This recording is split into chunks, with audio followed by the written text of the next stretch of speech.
We will continue our study of texts from Sri Brahma Samhita. So last few weeks we have been learning about the different planetary systems as described by Brahmaji. So where in the 43rd verse he mentioned that Golok namni nijadhamni tale chatasya.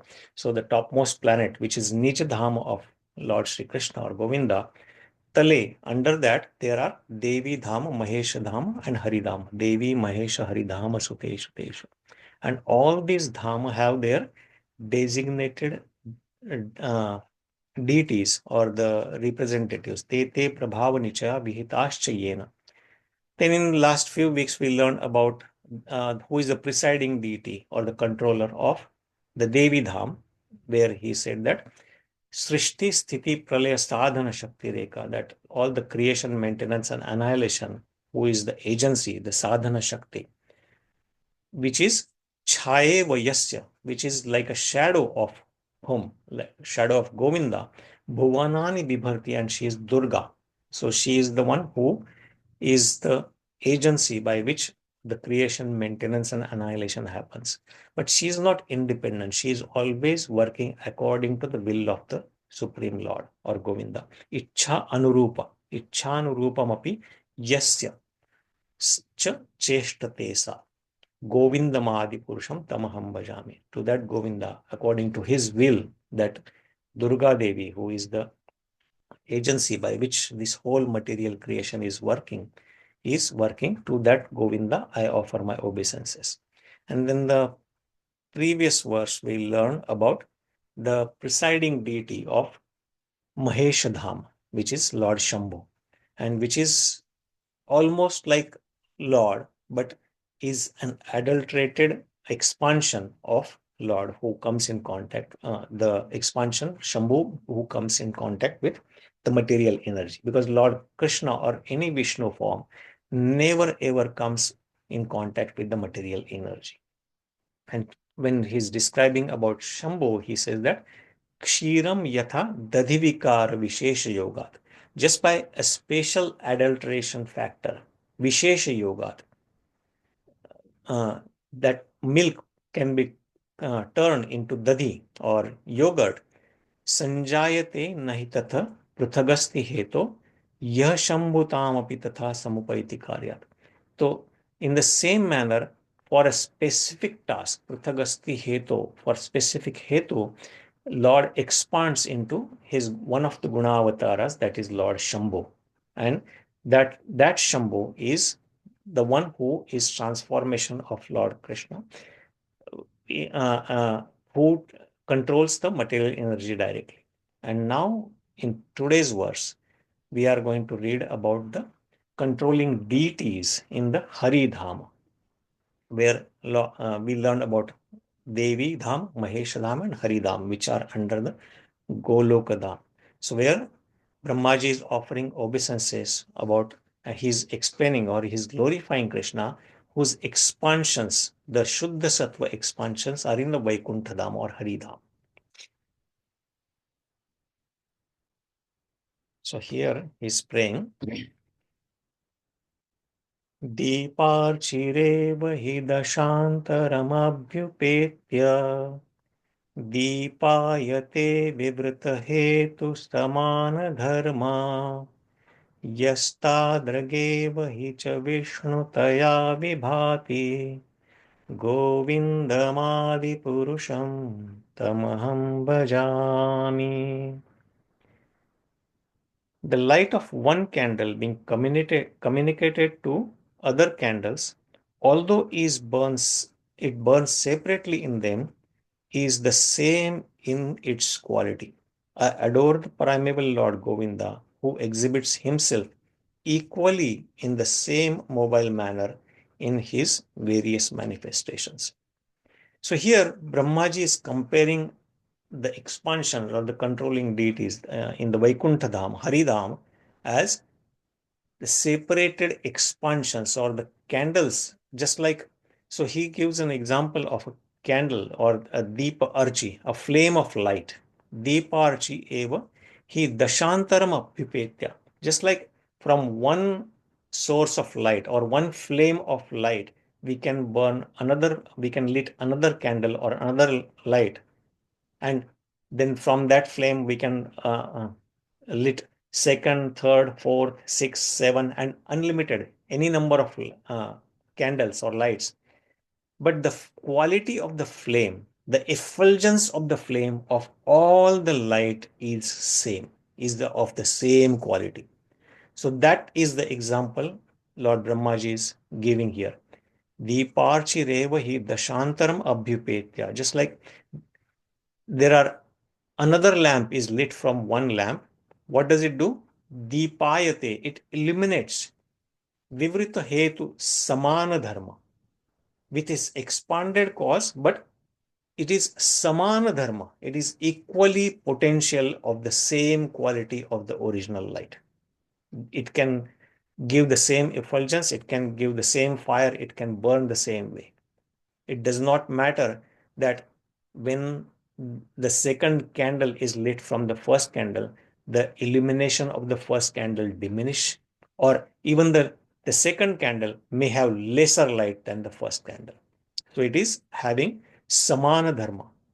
So just as one candle lit from the other candle or the first candle has the flame has the same quality as the first candle. Yes, tādṛg eva hi cha viṣṇutayā vibhāti. In the same manner, similarly, Krishna expands in multiple expansions, which are Lord Vishnu. And they illuminate, they have the effulgence or they have the qualities of same as Lord Krishna. They are no less in quality than Krishna. So all the Vishnu expansions are of the same quality as Krishna. Of course, there are 4 qualities that are mentioned which are only in Krishna. But here, for the Vishnu Tattvas, so they are the controlling deities in Haridhama. So these are all expansions of Krishna in the Vaikuntha Dhama or Haridhama. So in the purport, Srila Bhaktisiddhanta Goswami Maharaj Prabhupada writes that the presiding deities of Haridhama, those are Hari, Narayan, Aniruddha, and there are unlimited names, and particularly they are categorized in 24 that we read in earlier verses, depending on the ayudha or the weapons they hold in their hands, the Shankha, Chakra, Gada, Padma, the lotus, conch, club, and a wheel, what they hold in their hands. So depending on the position of in which hand they are holding all these paraphernalia, there are 24 different categories of Vishnu. They are in the Haridhama, and they are described here, but the expansion, all these expansions are of the same quality as Krishna. They are none different. And of course, Prabhupada in one of the lectures explains it very nicely, that even though there are innumerable Vishnu expansions coming from Krishna, so Vishnu is never created. That's why it is said that Krishna expands into Vishnu forms or Vishnu Tattvas. Ete cha amshakala pumsa Krishnastu Bhagavan Swam. So they are called Swamsha or Amsha. They are the immediate expansions of Krishna.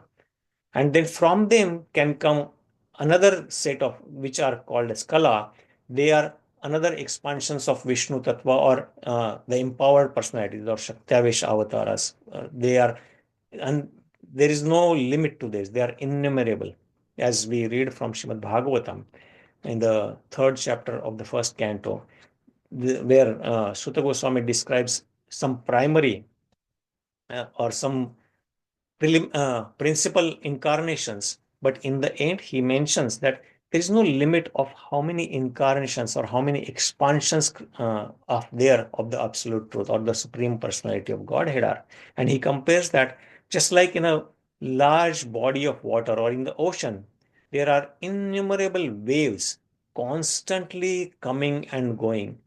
In the same manner, there are innumerable expansions or innumerable incarnations of the Supreme Personality of Godhead are coming and going.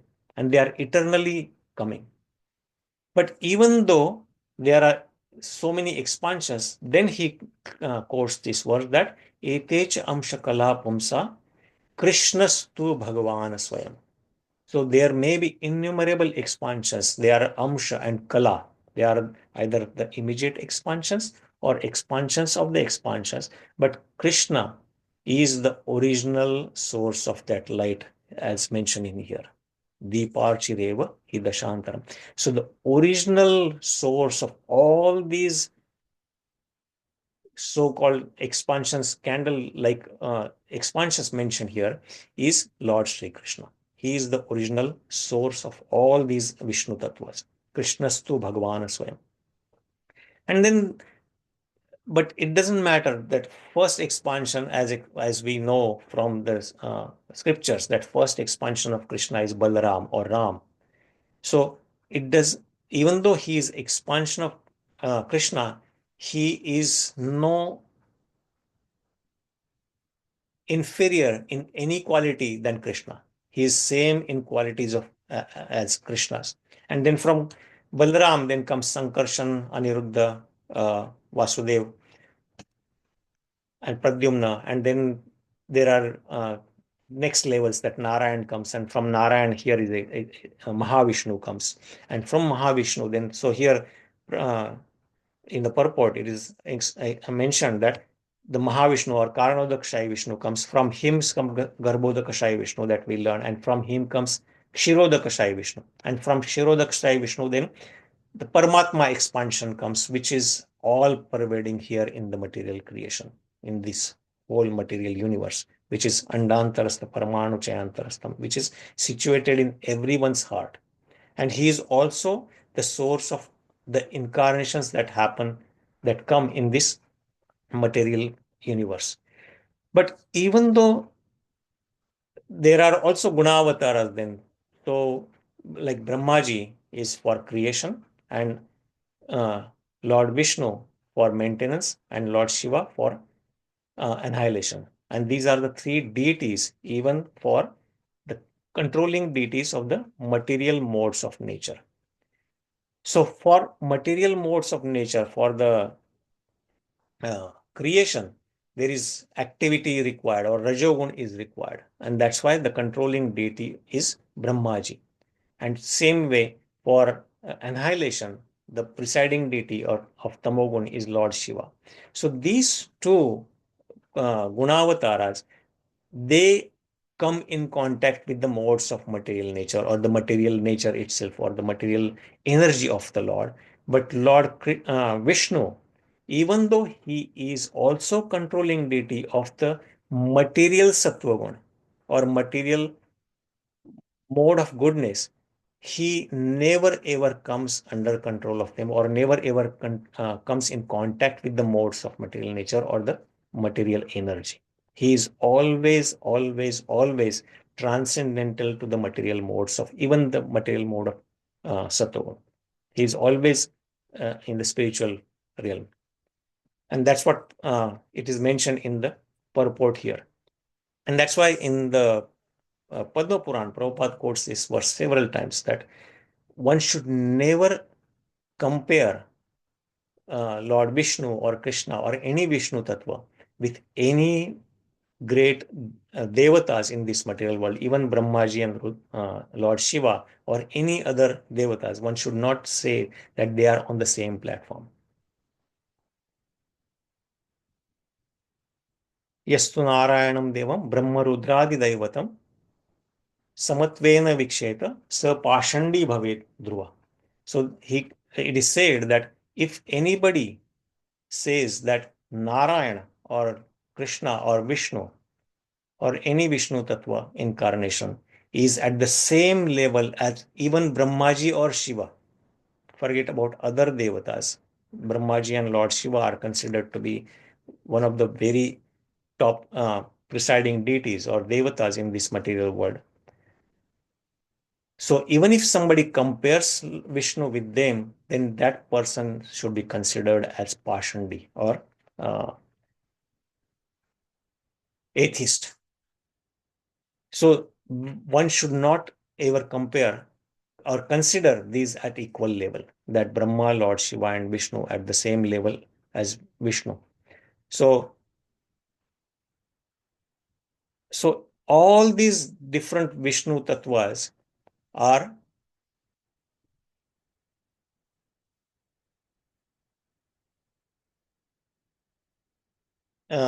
as I lost my thought there, are coming from Krishna, and they are all pervading. So the word Vishnu itself means one who is all pervading, omnipotent, and omniscient. Here it is mentioned in the purport also. So how can we see then? So a pure devotee can see Vishnu or Krishna expanded everywhere, and that because his eyes are anointed with love, and that's how we can see Lord form of Vishnu is expanded everywhere, as Kunti Maharani says in her prayers that he is inside and he is outside. He is antarbahi. You are everywhere. You are inside, you are outside, and you are everywhere. But still, people cannot see you because you are covered by the curtain of Maya. Or she also uses the word of Nato-Natyadhara, just like uh, a, a son may not recognize his father if when his father is acting on a stage uh, with makeup, and when he's performing in some part in the play, the son, even though he knows his father, he may not recognize him because the father is dressed in a different way or he is performing a different role in that play. But when the father reveals himself, then the son can recognize him. In the same manner, even though Lord Krishna is expanded everywhere in his Vishnu form, and he is even in atom or in every creation, on every part of energy, or even within our heart as Paramatma, but still, unless our eyes are anointed with love, we cannot see him. Premanjana churita bhakti vilochanena santas sadaiva hridayeshu vilokayanti, as we read a few verses before. So those deities, that Vishnu is the presiding deity of the Vaikuntha plant, Haridhama, and he also is expanded everywhere, even in the material creation, through his different expansions. So that's what here in general mentioned here. And yeah, in the end also he mentions that from the subjective manifestations, that the illumination, that luminous Govinda emanates through Karanodakshaya Vishnu, Garbhodakshaya Vishnu, and Kshirodakshaya Vishnu, and all other derivative subjective divine avatars such as Ram, Narsimha, Varaha, etc. So he is always expanding and he is always coming through these different expansions, but they are always ever divine. And they are same as communicated light appearing in different candles. So they are qualitatively same as Vishnu Tattvas. They are all same, even though they appear different, but they have the same qualities as Krishna. And they are shining, they are getting their energy from Krishna, or they are expansions directly of Krishna. So it's 9:25. I'll stop here. So thank you very much, dear devotees. Yes, Anuradha Mataji. Prabhuji, here all other derivative subjective divine descents means divine means can you describe it? Divine means, I mean, subjective divine in descent of avatara such as Rama, etc. means. Divine means they are transcendental. They are not, they never come in the contact with this material nature. Even though they may appear in this material world, they are always transcendental. They never come into the contact with this material nature. And just by knowing that also, as Krishna says in the Bhagavad Gita also, right? Janma karma cha me divyam, evam yo vetti tatvata. So his Janma, his appearance and activities are transcendental. And he is always divine, even though he may seem to have taken birth, just like any mundane child. So that's why people may consider him that he is just born like any other uh, human being, but his appearance and activities are transcendental. They are divine, and so are of those all the incarnations or all the descents of coming from Krishna. So they means such as means they are not attached to any material objects. Just they present the lila and they show what is the importance and they live. That's all, right, Prabhuji? Yes, they don't come in contact with the material energy of the Lord. Yeah. Yeah. But they are if they don't attach in the material, but they are attached with the devotees, no, Prabhuji. Material devotees, right, Prabhuji? Yes. Why? Can you tell me? Because he needs his presence because his love and affection and everything. But there he's attaching with the material people, no, Prabhuji. Even though he's not attached to the material thing, but he's attaching to the devotees of material people, right? Mhm. So just like a Lord never comes in contact with the material modes of nature or material energy, in the same manner, when a devotee is fully surrendered to Krishna and he is in devotion with unalloyed love with the Lord, he is not in the contact with these material modes of nature. He is transcendental to the modes of nature. And even though he may appear to be living in this material world, he is beyond the modes of material nature. As Krishna says in the 14th chapter, 26th verse, Mam chayo vicharena bhakti yogena sevate sa gunan samatitetan brahma bhuyaya kalpate. One who is Mam chayo avyabhicharena, one who is in unadulterated, unalloyed devotional service of me.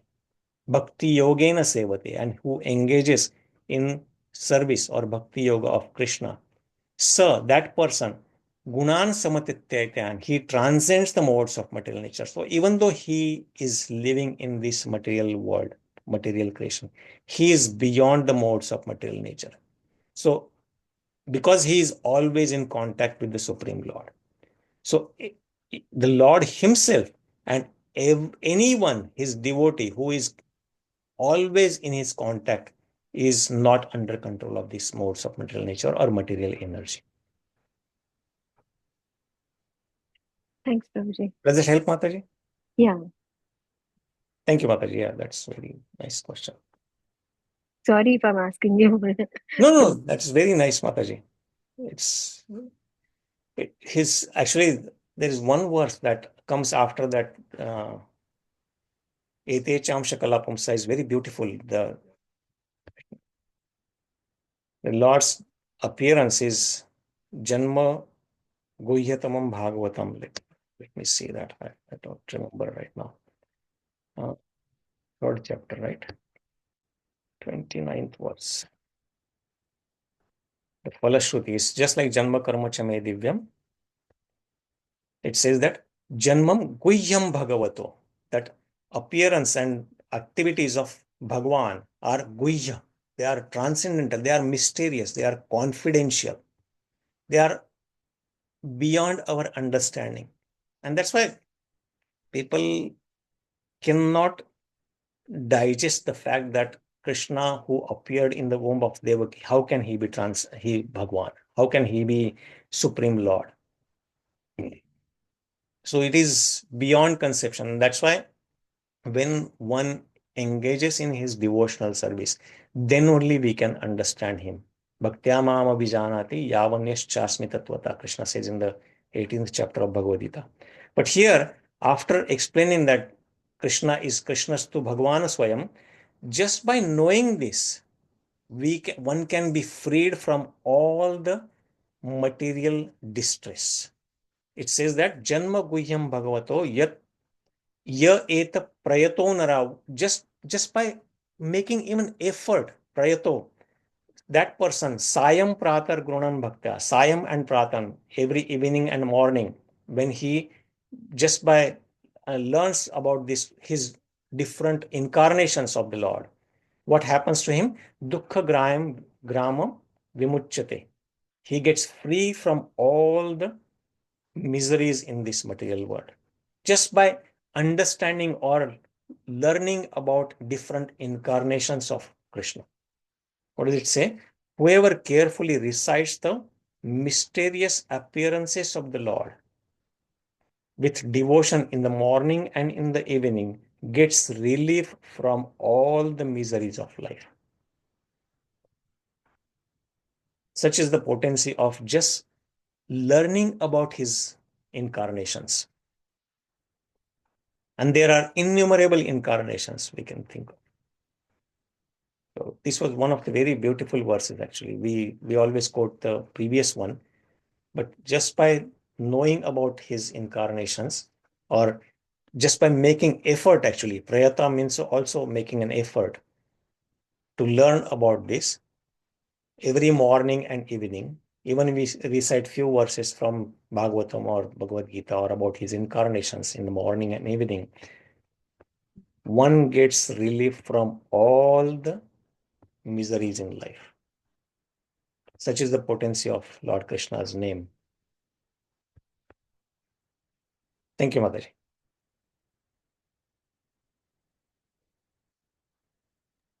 Hare Krishna, dear devotees. Thank you, Radhā-Rañjana Prabhu. I was just, whenever, many times I have heard this verse and giving example of candle example, right? We have heard so many times, but and most of the time when we think, when we think of candle, candle looks same. When you take from one candle, you burn the second candle, they both look same, and by bodily features also they look same.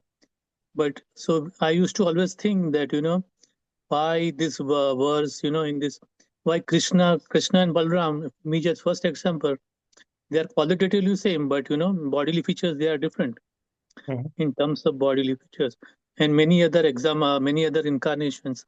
But here this verse clearly identifies that it is qualitative features, they are same. Yeah. So yeah, it is very good to know. And other thing, when you were mentioning about Brahma, Vishnu, and Mahesh, so many people think in this world that these three deities control the whole world, and especially the Mayavadi philosopher, they don't have any understanding of they think that all Brahma, Vishnu, Mahesh, and all the jivas, they are all on the same category. Jivas, and they are all equal. So that's why this kind of study and understanding and reading and understanding this kind of verses, it clarifies so many doubts. So, and other one more thing which I wanted to mention was, so you mentioned that ete chamsa kala pumsa, right? So when you mention amsa is the first expansion and kala is the immediately second expansion of the Lord, right? That's what I understood. Yes, bro. Yeah, that's the previous verse of this. Yeah. Yeah. Ete chamsa kala pumsa. So amsha is plenary expansion and kala is portions of plenary. Yeah. Thank you, bro. Thank you, bro. Yeah, thank you so much. Thank you, Radhā-Rañjana Prabhu, for taking the effort and elaborating each words of Brahma Samhita, Prabhu. Thank you. Thank you so much, Prabhuji. Really. Thank you, Prabhuji. Very nice class. Thank you, Mataji. Thank you, Shankaran Prabhuji. Thank you, all devotees, for giving me this opportunity. I am feeling blessed to study this, and this is real purification. So Yeah. I'm just doing this for my purification. So thank you so much. Thank you very much, Prabhu, for taking the time and putting the effort in this direction. Thank you so much, Prabhuji. Thank you, devotees. So I think we'll stop here. Vanchakalpatarubhyascha kripa. पतितां पावनेभ्यो वैष्णवेभ्यो नमः। Nobody was- वैष्णववृन्द की जय, श्रील प्रभुपाद की जय। Thank you. Prabhuji. Thank you, Mataji. Thank you.